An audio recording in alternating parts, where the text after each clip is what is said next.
বিসমিল্লাহির রহমানির রহিম। উপস্থিত আমার সহকর্মী ভাই ও বোনেরা, আসসালামু আলাইকুম। আজকে আমাদের কেন্দ্রীয় কমিটির সম্পাদক মণ্ডলীর সদস্য এবং প্রাক্তন ছাত্রনেতা শাহাদাত কবির চৌধুরীর মৃত্যু উপলক্ষে যে আয়োজন করা হয়েছে, সেই জন্য আয়োজকদের আমি ধন্যবাদ জানাচ্ছি। আর সবচেয়ে প্রথমেই শাহাদাত কবির চৌধুরীর গভীর শ্রদ্ধা জানাচ্ছি, তার আত্মার মাগফিরাত কামনা করছি। আল্লাহর কাছে মোনাজাত করছি যেন আল্লাহ তাকে সব গুনাহগাতা মাফ করে দিয়ে তাকে বেহেশতের মধ্যে দাখিল করেন। শাহাদাত কবির চৌধুরী দীর্ঘদিন থেকে জাতীয় পার্টি করে আসছে, সবসময় জাতীয় পার্টির সঙ্গে সংশ্লিষ্ট ছিল ছাত্র জীবন থেকে।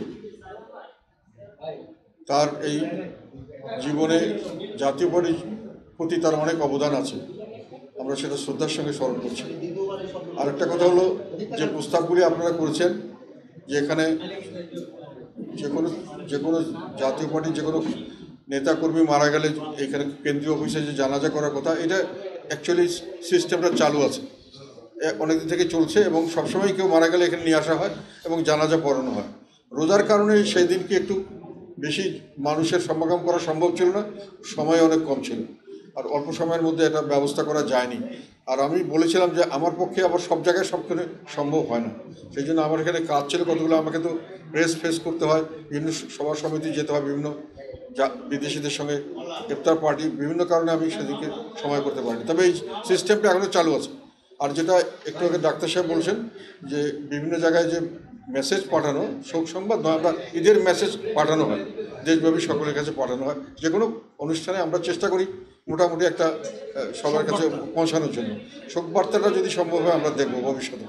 শোক বার্তাটা অ্যাকচুয়ালি সেইভাবে পাঠানোর চেয়ে আগে এমনিতেই খবর টবরে আমরা দিয়ে দিই, ওটা চলে যায়, মানুষের কাছে চলে যায়। তো একটা জিনিস আমি এখানে বলতে চাই, যেটা হয়তো আমাদের সকলের অনেক সময় দৃষ্টি আসে না, ওই ভিতরের থেকে যেটা আমি দেখি, এটা কিন্তু অকাল মৃত্যু। শাহাদাত কবির চৌধুরী অকাল মৃত্যু, মানে এই বয়সে তার মারা যাওয়ার মতো বয়স হয়নি, তো এই বয়সে সে মারা গেল।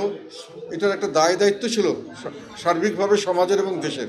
এবং আমাদের সমাজে আমি এখন যেটা খেয়াল করছি, যে আমাদের সংবিধানের মধ্যে পরিষ্কার বলা আছে, অন্ন, বস্ত্র, বাসস্থান, শিক্ষা এবং চিকিৎসা, এটাকে সরকার, এই মৌলিক চাহিদাগুলো সরকার পূরণ করবেন এবং সেই সংবিধানকে আমরা মেনে চলবো এবং রক্ষণাবেক্ষণ করব সব কিছু। এটা কিন্তু আমরা শপথ নেই, যখন প্রধানমন্ত্রী হয়, মন্ত্রী হয়, শপথ নেওয়া হয়, কিন্তু এইসব ব্যাপারে এখনও পর্যন্ত আমরা নানান উন্নয়নের কথা বলি, কিন্তু মৌলিক চাহিদা পূরণে যে আমাদের যে কমিটমেন্ট, সংবিধানের কমিটমেন্ট, যেটা আমরা শপথ করি আল্লাহর নামে, যেটা করে ক্ষমতা নেই, সেটা কিন্তু আমরা পিছিয়ে আছি। কেন এই বয়সে যে কোনোভাবেই হোক, সে এত কম বয়সে মোটামুটি বিনা চিকিৎসায় মারা গেল। এটা রাষ্ট্রের একটা দায়িত্ব ছিল, কেন সে বিনা চিকিৎসায় মারা যাবে? আর হার্ট অ্যাটাক হবে, তার মানে সে হয়তো সাফিসিয়েন্টলি সুযোগ সুবিধা পায়নি, তার হয়তো অর্থ সমাগম কষ্ট ছিল। তো এগুলো তো সব সরকারের দায়িত্ব ছিল, আমাদের সমাজের দায়িত্ব ছিল। তো সামনের দিকে যেন ওইরকম সমাজ আমরা চাই। আমরা বড় ব্রিজ, বড় বিল্ডিং এইসব দেখে এটা ঠিক উন্নয়ন নয়। বেসিক চাহিদা, আমি মারা যাব কালকে, আজকে আমার কি দরকার, সেই জিনিসটা আমার দরকার। আমার বড় বাসের সামনে বড় রাস্তা হলো, কি বিরাট মিনার হলো, কি বিরাট মূর্তি হলো, এটা তো দেখার বিষয় আমার নয়। আমাকে বাঁচতে হবে আমার অন্ন, বস্ত্র এবং মৌলিক যেটা চাহিদা, বাসস্থান এবং চিকিৎসা, শিক্ষা, এগুলোর নিশ্চয়তা আমাকে দিতে হবে, তাহলে তো আমি মানুষ হিসেবে বাঁচতে পারবো। তো আমাদের দেশে এগুলোর ল্যাকিং হচ্ছে। বিভিন্নভাবে আমরা উন্নয়নের কথা বলছি, আমরা মধ্য আয়ের দেশে চলে গেছি, অনেক কিছু বলছি, কিন্তু এই ছোটোখাটো ব্যাপারগুলো নিয়ে আমরা করি না। কিন্তু এটাই হলো মানুষের আসল চাহিদা। আমি বাঁচতে চাই, সুস্থভাবে বাঁচতে চাই, আমি সুন্দরভাবে থাকতে চাই, আমার খাওয়া দাওয়া নিরাপত্তা চাই, আমার স্বাভাবিক জীবনযাত্রার একটা নিশ্চয়তা চাই। এগুলো আমাদের সংবিধানে আছে। সরকার শপথ নিয়ে আসে যেটা আমরা করব, কিন্তু ওইদিকে যাই না। আমরা যাই বিল্ডিং বানাতে, আমরা যে বড় বড় প্রজেক্ট করতে, মেগা প্রজেক্ট করতে, যার থেকে ব্যক্তিগতভাবে কিছু হাতিয়ে নেওয়া যায়, করাপশনের উদ্দেশ্যে করা হয়। এইসব কথা আমাদের চিন্তা করতে হবে। যাই হোক, এখন আজানের টাইম হয়ে গেছে।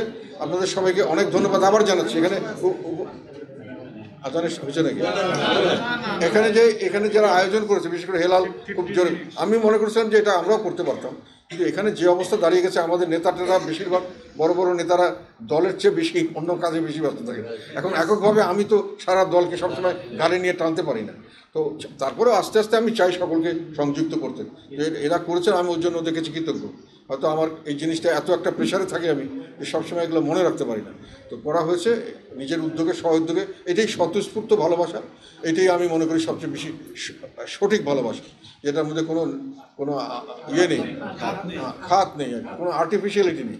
এটা মনে অন্তর থেকে যে ভালোবাসা আসে, সেই জিনিসটা আমি মনে করি যে পেয়েছে সাদাত কবি চৌধুরী, সেদিকে সৌভাগ্যবান। তার ছেলেদেরকে আমি বলবো, তোমাদের কোনো রকম সুবিধা, তোমার বাবা আমাদের দলে ছিলেন, আমাদের অনেক কিছু আমাদের জন্য করেছেন, আমরা কৃতজ্ঞতার কাছে। কোনো সময় কোনো সুবিধা জিত আমাদেরকে অভিভাবক মনে করে আমাদের সঙ্গে যোগাযোগ রাখবে। আমরা ইনশাল্লাহ তোমাদেরকে দেখাশোনা করবো। কোনোভাবে যে কোনো দলীয় লোক যে কোনো জায়গায় তোমরা গেলে বিপদে বলে জানাবে, যদি দলীয় লোক না করে আমি করবো, আমার কাছে খবর পৌঁছাবে।